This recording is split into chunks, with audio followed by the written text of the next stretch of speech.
قال النبی صلی اللہ علیہ وسلم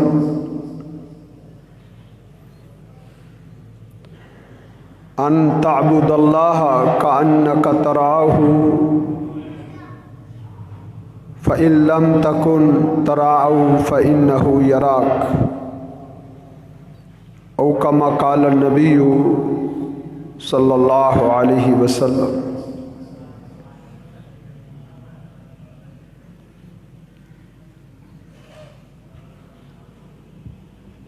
اللہ رب العزت نے ہمیں صرف اپنی عبادت کا ہی حکم نہیں دیا، بلکہ عبادت کو خوبصورت اور آسان طریقے سے ادا کرنے کا حکم دیا ہے۔ صرف نیک عمل کی ہی رغبت نہیں دلائی گئی، بلکہ خوبصورت اعمال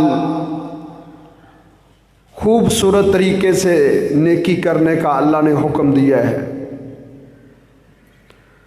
اللہ رب العزت نے یہ جہان بنایا ہے، کائنات کو بسایا ہے، اس دنیا کو آباد کیا ہے، انسانوں کو اس دنیا میں بھیجا ہے، تو یہ بھی بتلایا ہے کہ وما خلقت الجن والانس الا لیعبدون، کہ میں نے جنوں اور انسانوں کو صرف اپنی عبادت کے لیے پیدا کیا ہے۔ اور عبادت کس طرح کرنی ہے؟ اللہ فرماتے ہیں لِيَبْلُوَكُمْ أَيُّكُمْ أَحْسَنُ عَمَلًا، اللہ یہ بھی دیکھنا چاہتے ہیں، جہاں اللہ یہ دیکھتے ہیں کون میری عبادت کرتا ہے اور کون ہے جو میری عبادت سے اعراض کرتا ہے۔ اللہ جہاں یہ دیکھتے ہیں کہ کون میرے آگے جھکتا ہے اور کون ہے جو میرے آگے جھکنے سے تکبر کرتا ہے، جہاں اللہ یہ دیکھتے ہیں وہاں یہ بھی دیکھتے ہیں کہ میری عبادت احسن طریقے سے کون کرتا ہے۔ الذی خلق الموت والحیات لیبلوکم، اللہ یہ دیکھتے ہیں، اللہ تعالیٰ یہ پرکھتے ہیں، اللہ رب العزت یہ جانچتے ہیں کہ تم میں کون خوبصورت عبادت کرتا ہے۔ اس لیے ہمیں صرف عبادت کو ہی اپنے ذہن میں نہیں رکھنا چاہیے، بلکہ اس کو خوبصورت طریقے سے، احسن طریقے سے، اچھے طریقے سے عبادت کو ادا کرنے کا جذبہ ہونا چاہیے۔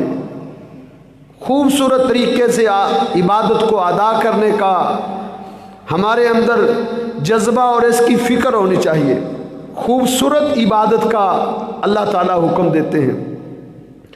محمد رسول اللہ صلی اللہ علیہ وسلم نے بھی اپنی امت کو عبادت کا طریقہ بتلایا ہے، تو انہیں یہ رغبت دی ہے کہ خوبصورت انداز سے تم اللہ کی عبادت کرو۔ کیسے عبادت کرنی ہے؟ اسلام کو سکھایا، جہاں ایمان کو سکھلایا ہے۔ جبریل امین کو اللہ رب العزت نے بھیج کے محمد رسول اللہ صلی اللہ علیہ وسلم کے ذریعے امت کو اسلام کی تعلیم دی ہے، امت کو ایمان کی تعلیم دی ہے۔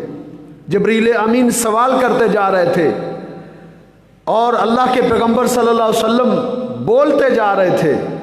جبریل پوچھتے تھے مل اسلام یا رسول اللہ، اللہ کے رسول اسلام کیا ہے؟ آپ اسلام کی تفصیل بتا رہے تھے، مقصود امت کو بتلانا تھا۔ جبریل ایمان کے بارے میں پوچھ رہے تھے، مل ایمان یا رسول اللہ، اللہ کے رسول ایمان کیا ہے؟ نبی علیہ السلام ایمان کی جزئیات کو اور ایمان کی کلیات کو